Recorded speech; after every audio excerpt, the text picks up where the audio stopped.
Hi, I'm Tessa Wallace and I'm 18 years old and I recently qualified as a swimmer on the Olympic 2012 London team.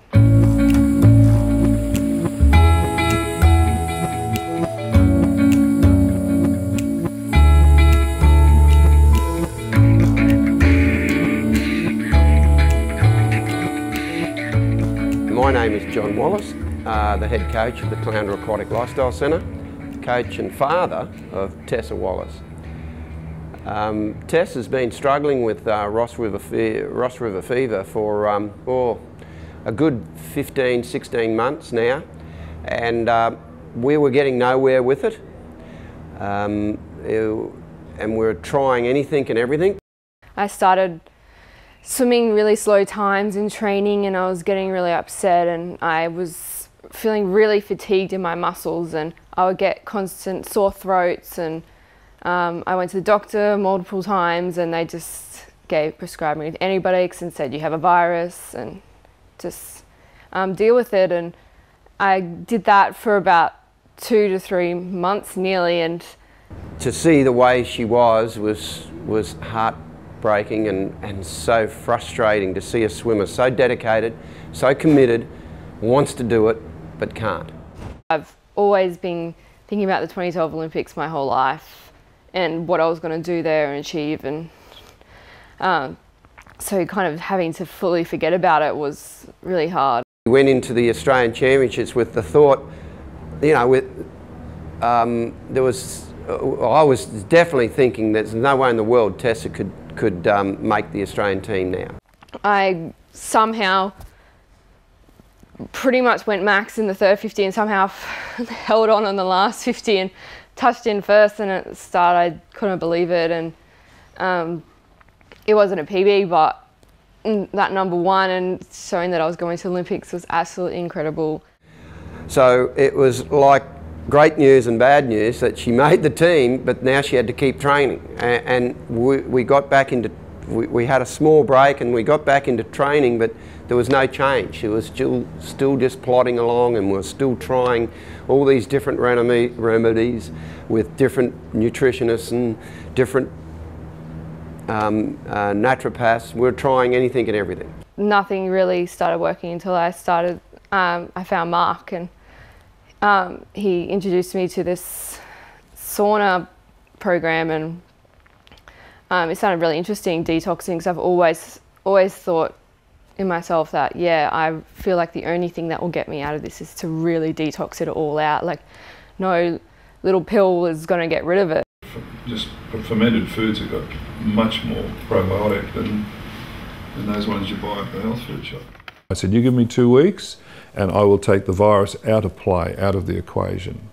What they were about to learn was the virus was the tip of the iceberg, but what had allowed the virus in fact to overwhelm her immune system was the bioaccumulation of toxins. So along we went with it, and so far we're getting better and better results.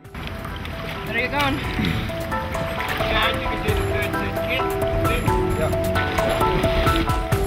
She started lightening up. I could tell how she was walking, and she'd be talking. She'd actually come and have a conversation with me, and then next minute John would go, "She did a great set this morning."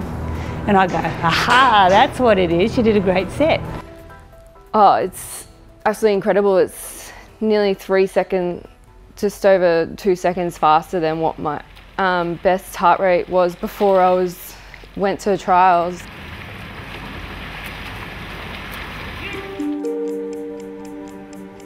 The modern part of my story began in 1987 when I out of nowhere contracted a couple of viruses that proved to be very, very hard to move.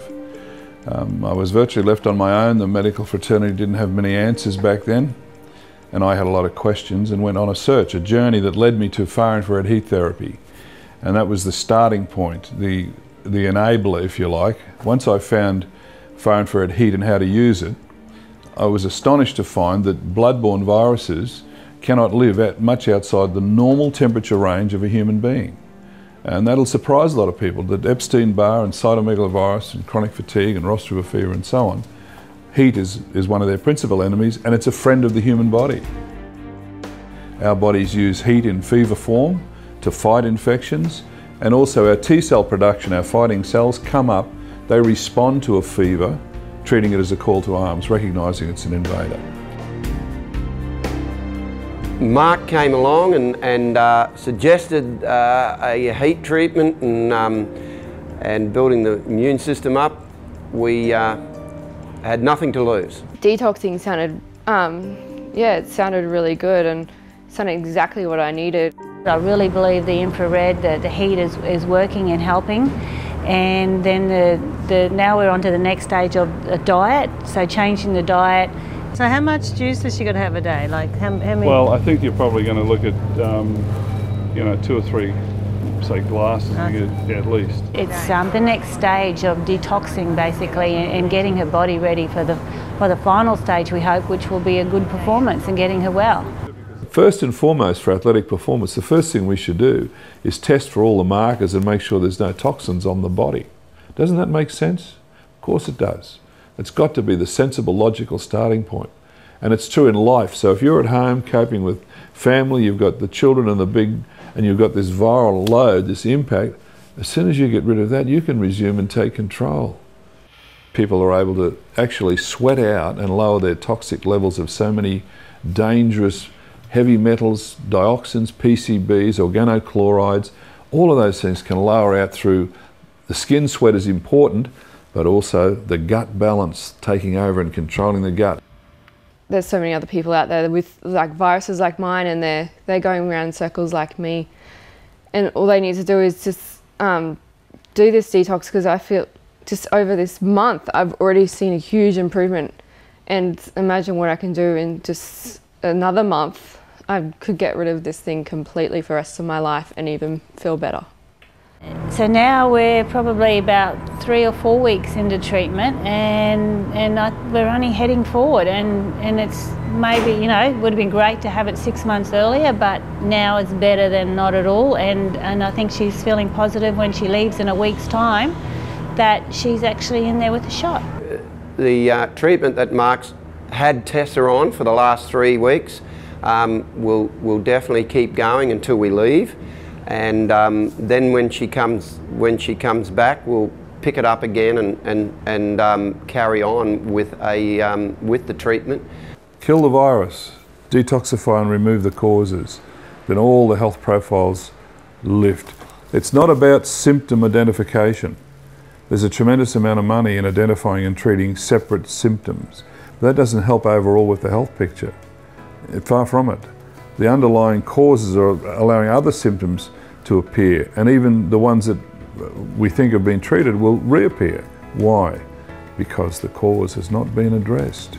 This is about fundamental treatment, fundamental care at the cause level.